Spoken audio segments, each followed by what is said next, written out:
23 ABC and the Delano Police Department bring you episode 7 of Breaking the Cycle of Gang Violence. This week, we're talking to Ahmed Baameur. He's a supervisor with the Kern County Probation Department. He discusses what he sees in juvenile and adult offenders and also resources that are available for offenders and parents. We hope you'll join us.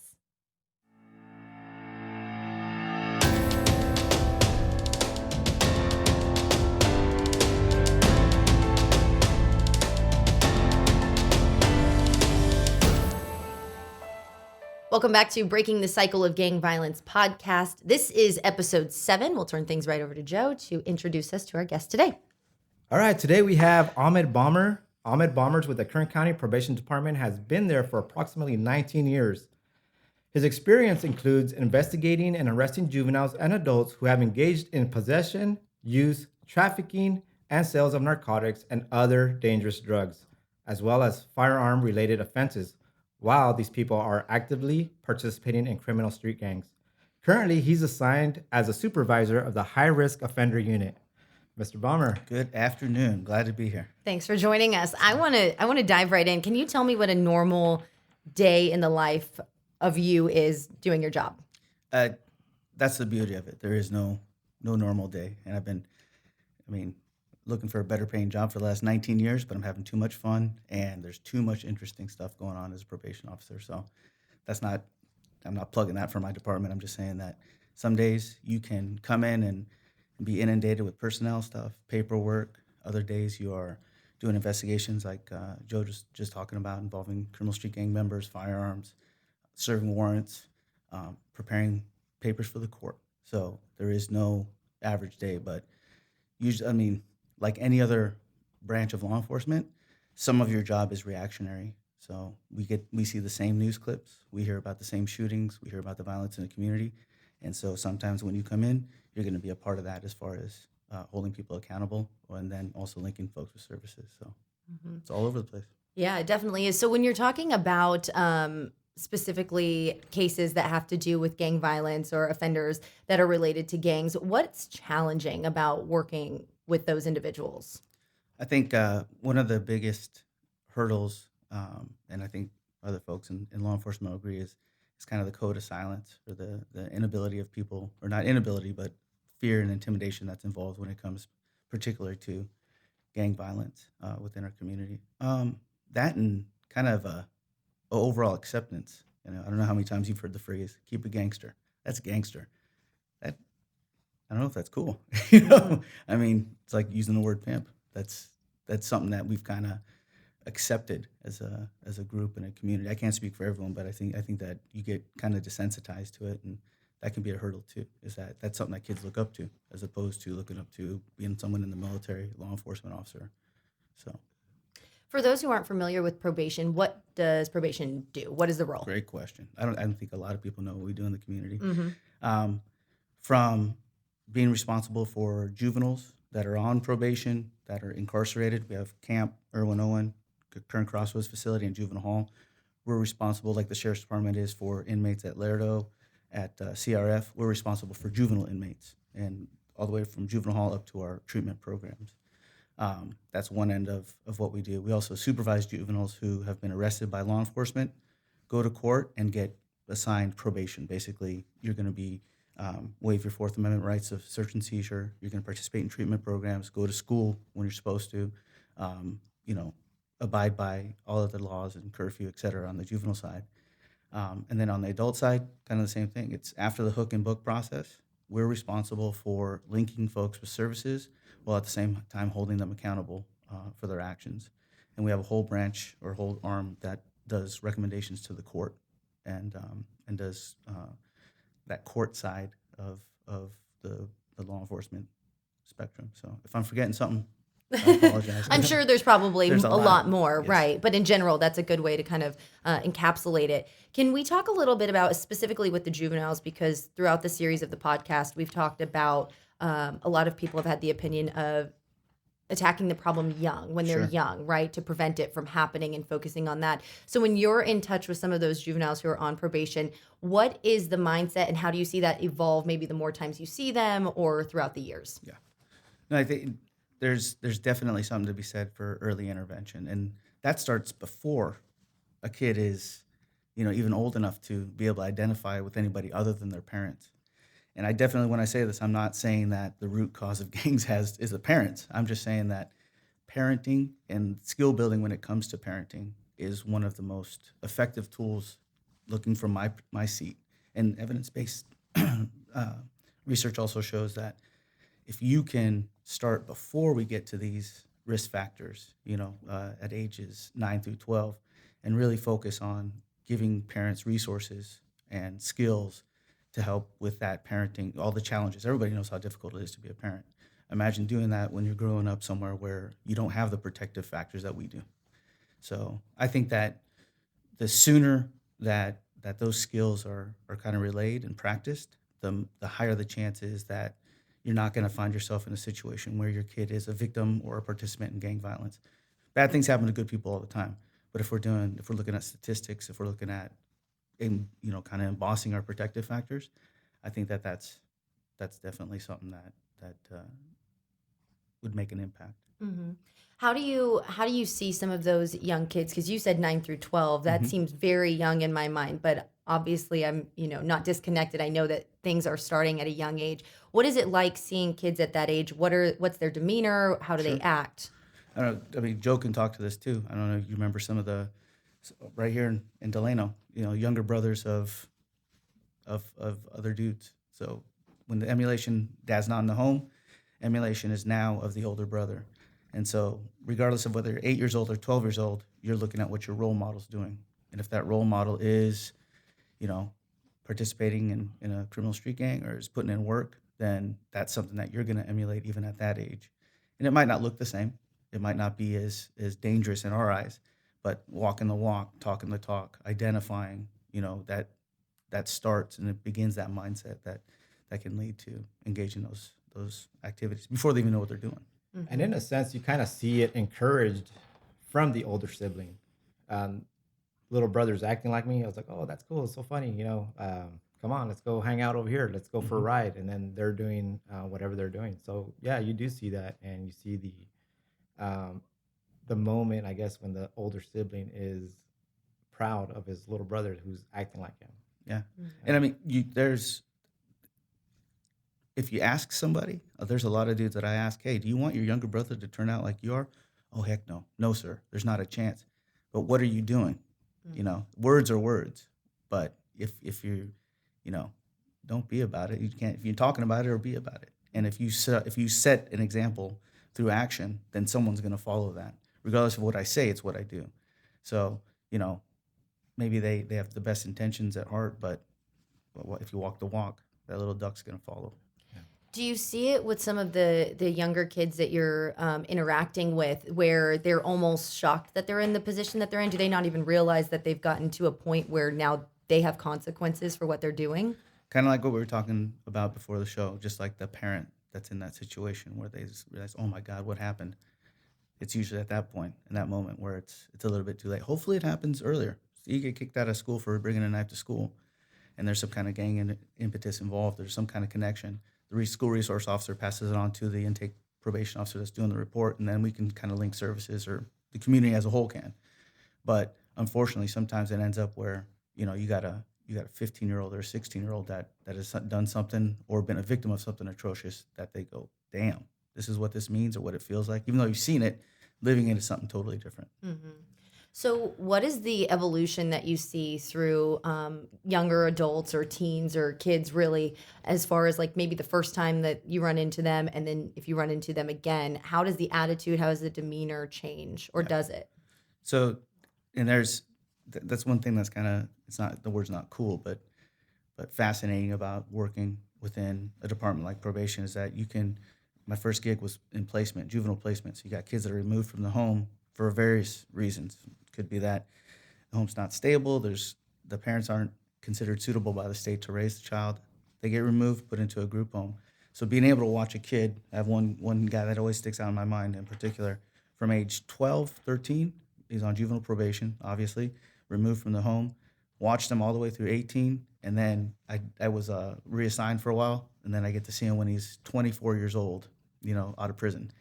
Very different, very hardened, very cold, you can still chop it up and talk to them, but there's a definite progression that happens in custody.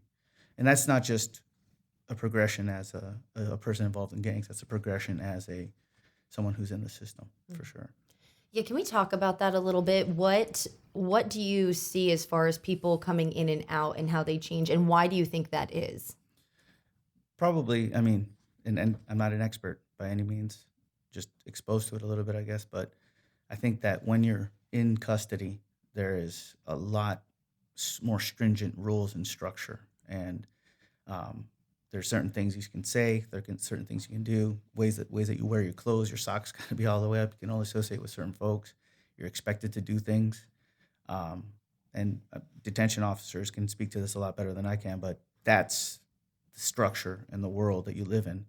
And the more often you go back, the more often you're reminded of that structure and those rules and what's expected of you.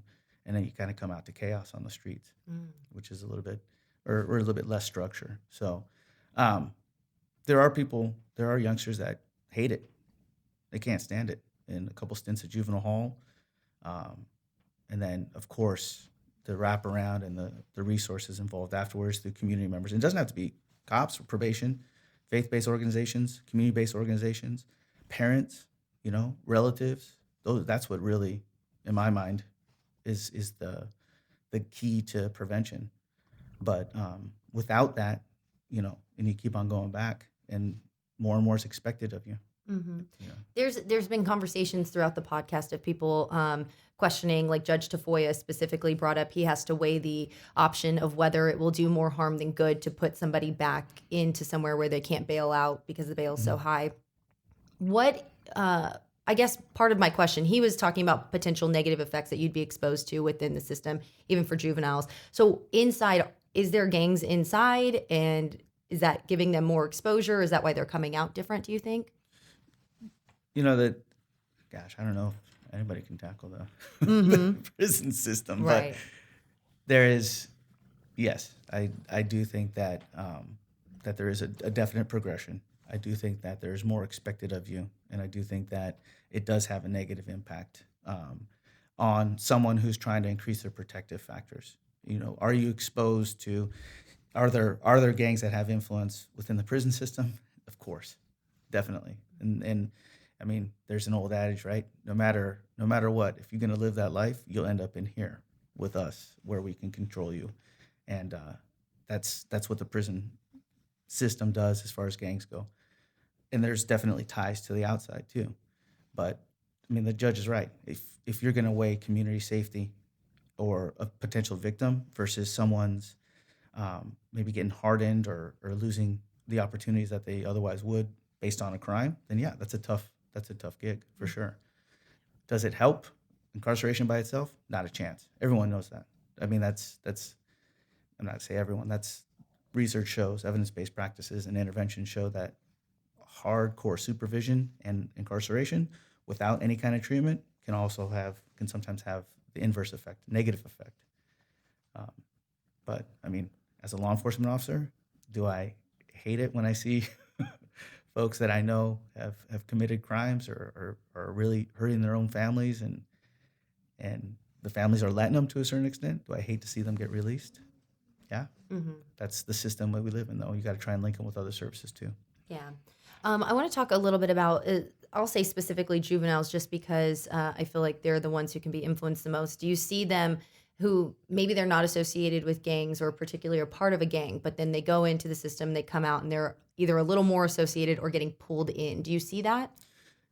On occasion, yes. I think that, I mean, and Madrigal might be able to comment on it too, but you have, on the outside, there's a little bit more of a kind of a neighborhood mentality, whereas when you go into custody, now we're looking at a larger group. So without getting into prison gangs and whatnot, but the Southerners, Northerners, and then you have your black gangs and the white gangs that kind of come under one umbrella, whites and Hispanics, blacks and Norteños, depending on the facility.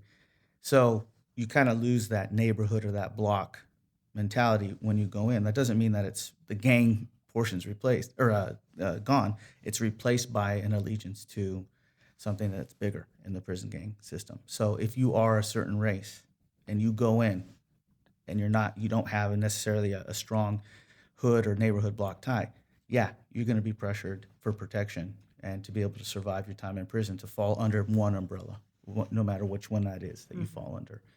Are there other ways to get through? I've heard there are, but I also heard it's very difficult. So Talking about the people who, we'll talk about, again, juveniles specifically, because I want parents to be able to take advantage of some of this information. When they come out and they do end up on probation, or they just get put on probation directly, what are some of the things that you see is typical when they either fail, they're not successful through probation, or that they are successful? Like, what are the different factors, and how can people make sure that if they do go down this path, that we can redirect them onto a better path? for sure. One thing that I've always, even when I was if I'm the supervising officer, I've always stressed to parents that there is no other person, no matter if the kid's on probation or not. They're afraid that they're going to get locked up by their probation officer. There's no more important person or powerful person than a parent in a home, period. And that even after a kid's placed on probation, that's the way it is, because it's your house, your rules.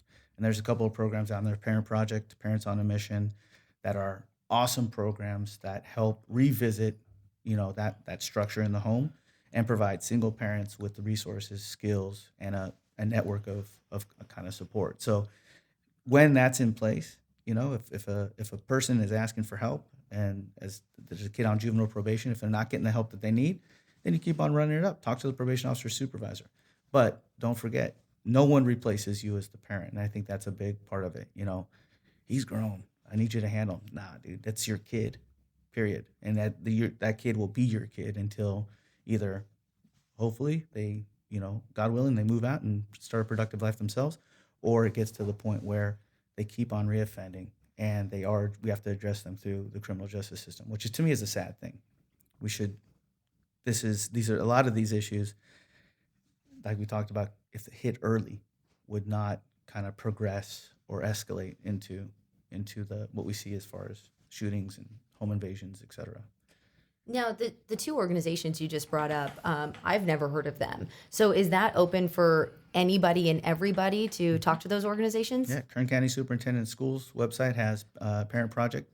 It's offered, with the COVID stuff, it's a little bit different, but it's offered all throughout Kern County. Parents on a Mission, I believe, was also through Superintendent of Schools. And then Bakersfield City School District also has a parenting academy. So these are open.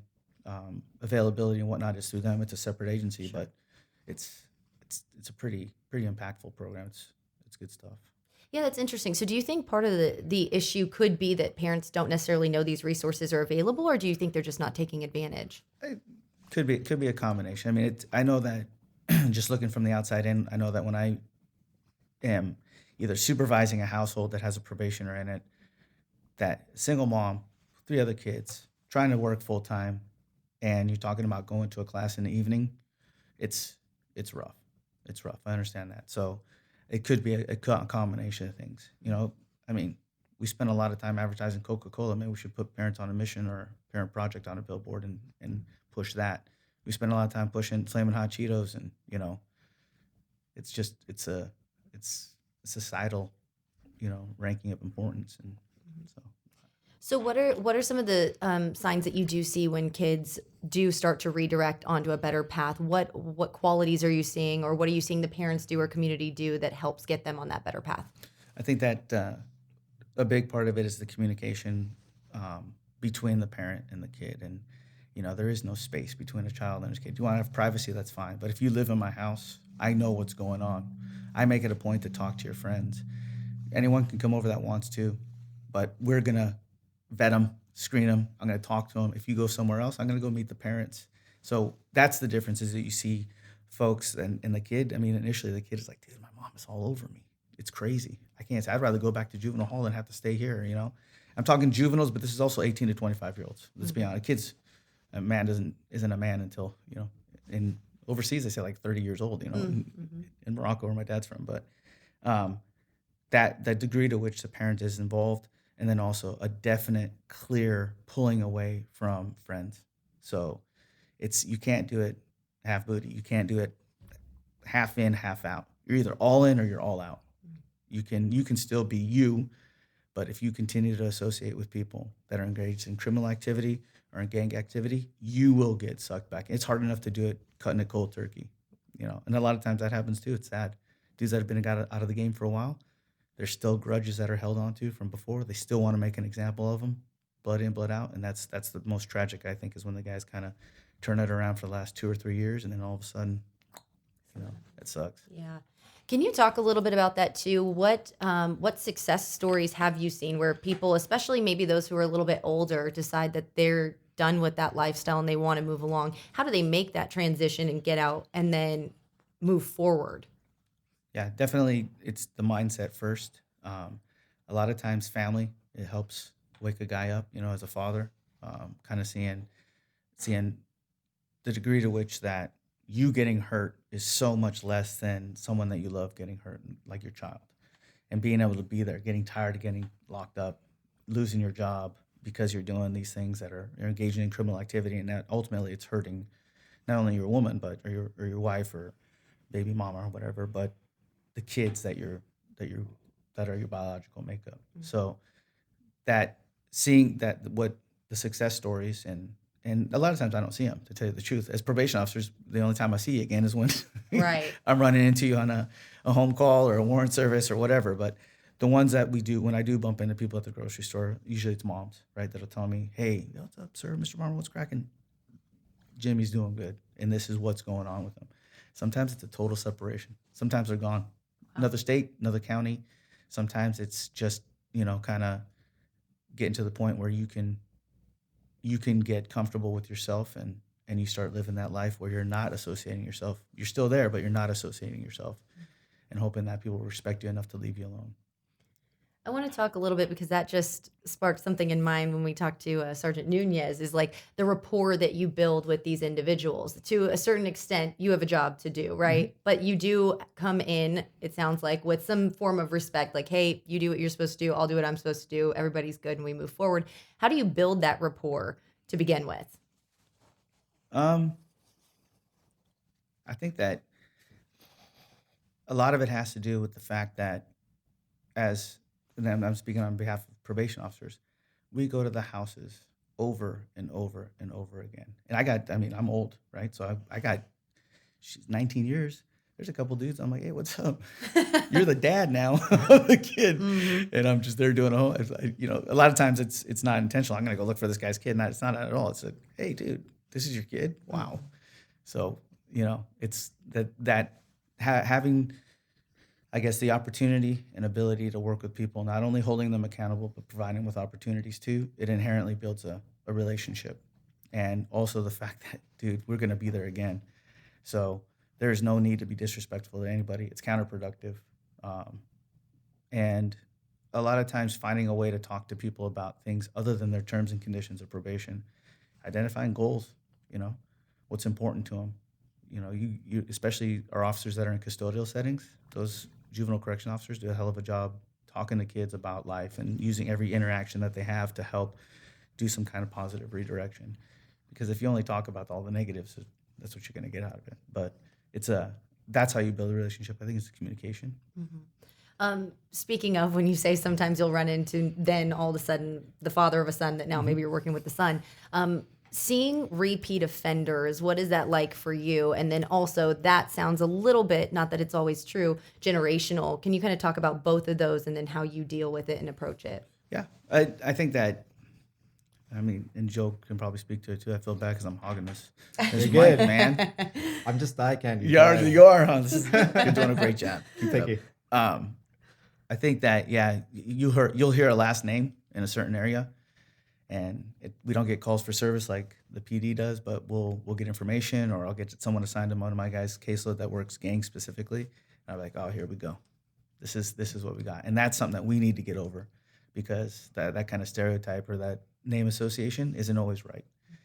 That being said, we kind of have a system that we have set up where even if I'm dealing with somebody who continues to repeat and violate terms and conditions of probation, let's say that they abscond one time, the next time they come back, it's supposed to be a clean slate, okay? So we don't increase the amount of time that we're recommending. It's the same issue. Let's try and tackle and solve that problem that they're having. I think that you do the same thing with folks that are repeat offenders. So I'm not saying let people get away with stuff. We'll hold you accountable. We'll hold you accountable, and we go through the court to do that, and use graduated sanctions, GPS, whatever we need to do.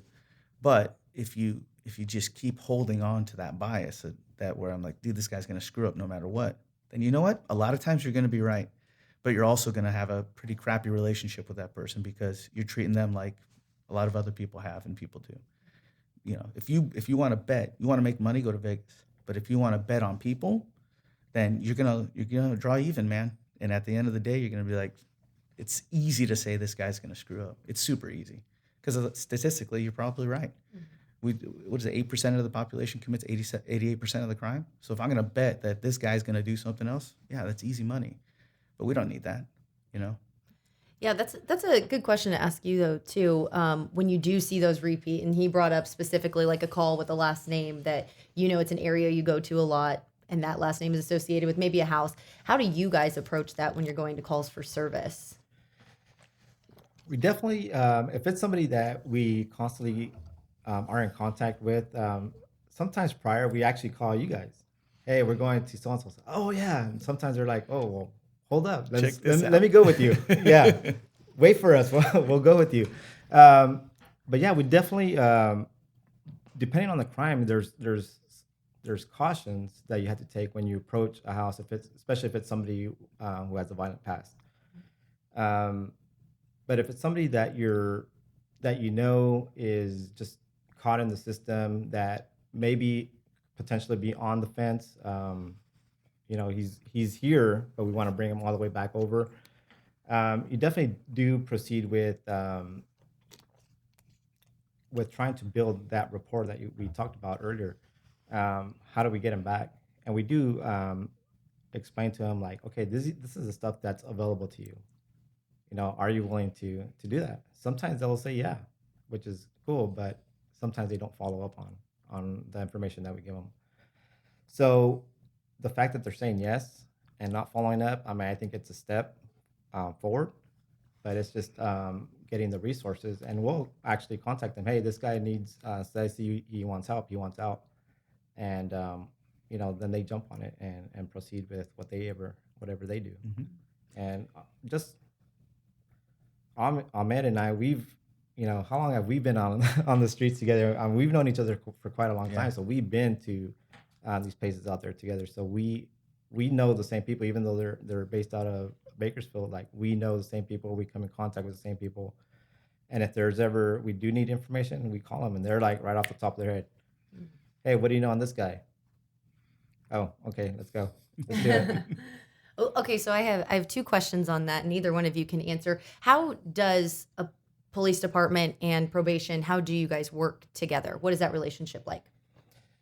I think it's been great. It's I have zero complaints.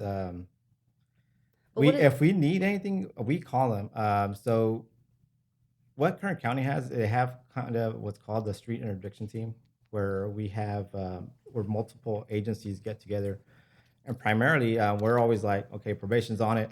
Like, we need probation there, and then we get other departments such as Bakersfield PD, McFarland PD, Shafter, all the Kern County area. So we go into a certain city, or if it's a county, we go into county areas, and we all work together. We meet up in somewhere. We come up with the game plan. We have names of people who are on probation, and we go check their residence. And if there's some people with warrants, then they get arrested. So, and also, like, we involve them in everything that we do. Like, let's just say it's not a street interdiction team event, and it's something related to one of our cases. We definitely let them know, hey, this guy's a suspect in a 211 or a homicide. What information can you give us? And they're able to tell us who mom is, where they're staying, a couple places where they may be staying. So I think the relationship is close. So yeah, I don't know if you want to. Yeah, no. That's it. I don't think there's a single agency within the county, state, federal, or local. It could be a county agency or a local jurisdiction that probation department doesn't work with on a daily basis. So it's definitely, where information sharing, but also sometimes we'll we'll help, take someone into custody that if it was maybe conducted in a different manner, the outcome might be a little bit more, volatile. So, so we've called people into the office before that are wanted for murder, and they'll come to the office. So, And one thing if that you're a probationer wanted for murder, don't listen to that part. Just come into the office. Right. Just But come. Yeah. That makes no, sense. but that's what I was But- going to touch on is that there's one thing that that I do notice a lot is that you guys get more information than we do. They're more, they talk to you guys more than they talk to us. So if we're trying to get information on something, we're like, no, we're not talking. Oh, they're like, we're not going to talk to you. But then we call you guys and hey, we're looking into this guy. And you're like, oh yeah, well he just told me this, and I was like, oh okay. So I know they talk to you guys better than they talk to us. So I think that's another great thing about them. Interesting. Yeah. He also mentioned that sometimes you'll call probation and you guys will just have the information off the top of your head. I want to know how that process works. Is it just spent over time? Because I remember when you were talking about getting into the gang unit and supervising the gang unit, that you really did like a full deep dive history to learn more about it, and then you start studying individuals. Is it like a study system, or is it just because of the time that you've spent with these individuals that you're able to have more of this knowledge? It depends. Each officer should have a pretty good idea of the probationer. Now, don't get me wrong. Our caseload sizes are crazy. Sure. Everybody has budgetary woes, et cetera.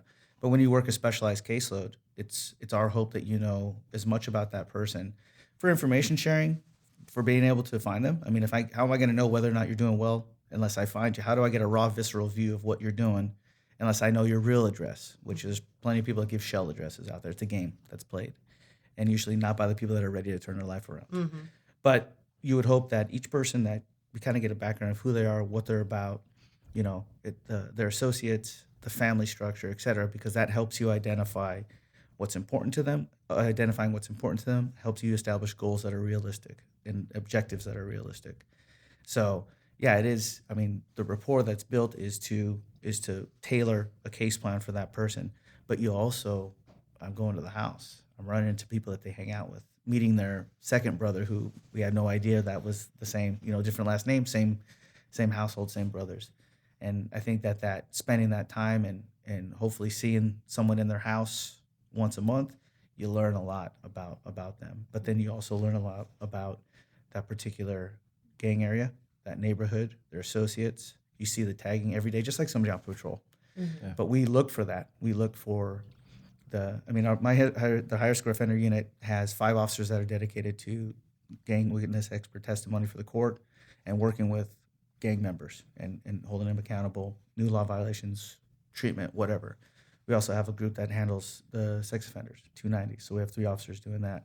So each officer kind of plays a different function, but information gathering and really getting a sense of what's important to each of those people and what risks they pose to the community and how we can help them, and reduce recidivism, that all goes into it.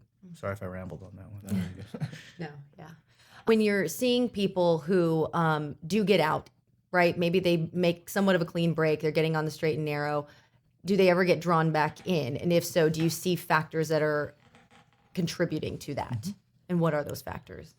Definitely. I mean, if you look at any kind of something that damages protective factors, that's one way that you're going to return to associating with the folks that you did in the past and engaging in activities that you did in the past. So if somebody gets, maybe I've done a good job cutting ties with pro-criminal associates, but my substance abuse issue is creeping back in. Now I'm going back to the same group of people that I got high with. That same group of people that I got high with happen to be associated with a specific hood or a gang or whatever, or engaged in other criminal activity.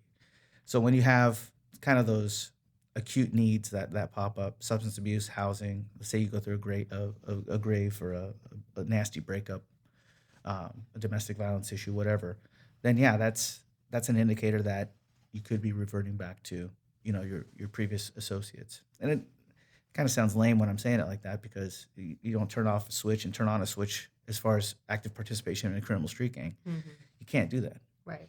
So that's when you see it go down and go all bad. When you see people that are resilient and able to build their protective factors, it's like I said, all in or all out, and you're cutting that off. But yeah, people get dragged back in all the time. Mm-hmm. How is there any way that the community or family can help prevent that if somebody has decided they want to start going that way, but you see them starting to get sucked back into it? Is there anything we can do to help prevent that from happening? I think that a lot of those the community-based organizations out there, particularly Wendell Davis Foundation, Stay Focused Ministries. I'm not here selling their product, but I've seen them do outreach. I know that they do the kind of the mentoring, the one-on-one mentoring, Garden Pathways. That's the kind of thing that can help. Just like a sponsor in NA, the sponsor is the one that knows they've walked that walk. They can see when somebody's slipping up. They can help provide that intervention. Family, same thing. I love you, but your friends can't come over here. Period. I don't want those dudes around me. I don't want them around my grandkids. I don't want them. So if you're going to make that decision, you make that decision. But that we're not going to half step it. We're not going to be okay sometimes and not okay the others, because it happens like that. So and if you have certain people at your house is going to get targeted. So I'm not trying to go off topic there, but I think that's one of the differences is all in or all out. Mm-hmm. And as a family member, that's what I do. I put down my foot. Love them. I love you, but you're not going to do that. And those people aren't going to be here when you're living in my house. And then combine that with kind of the community-based organizations, faith-based organizations, Yeah.